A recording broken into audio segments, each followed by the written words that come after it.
Master Jet, yung PBB 2022 po ba ay para sa school year 2021 to 2022? If ever po na hindi kayo aware nito at hindi po kayo sigurado kung ano po na period ang covered nito pong performance-based bonus sa taong 2022. Kung ikaw po ay teacher o kaya ay school-based personnel na yung inyo pong performance rating ay nakabatay sa school year, ito po ay para sa school year 2022 hanggang sa 2023. Yun po ang ito pong coverage ng atin pong PBB 2022.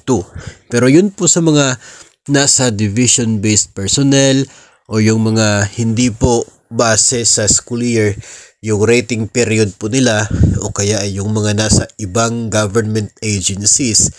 Of course, fiscal year 2022, January hanggang December 2022, yung coverage ng kanilang performance rating as basis ng PBB 2022. Tanging teachers kasi ang naiiba dahil po dito sa atin pong school year, no, na uri ng atin pong performance rating. So pagdating sa PBB 2022, school year 2022 po yan hanggang 2023. So yun po yung coverage. Yun pong rating period na yan ang basihan ng inyo pong PBB 2022. Pero yung sahod po o yung claim matatanggap ninyo ay nakabase sa December 2022 na basic salary ng mga teachers.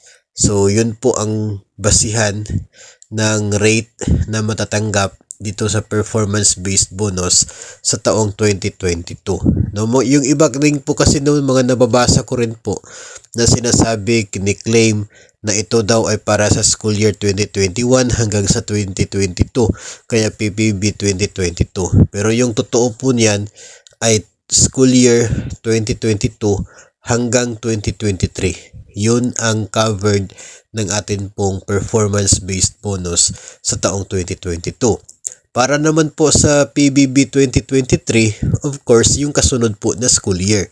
School year 2023 hanggang sa 2024. So, ganun po ang atin pong tandaan pagdating po sa rating period na covered ng atin pong PBB.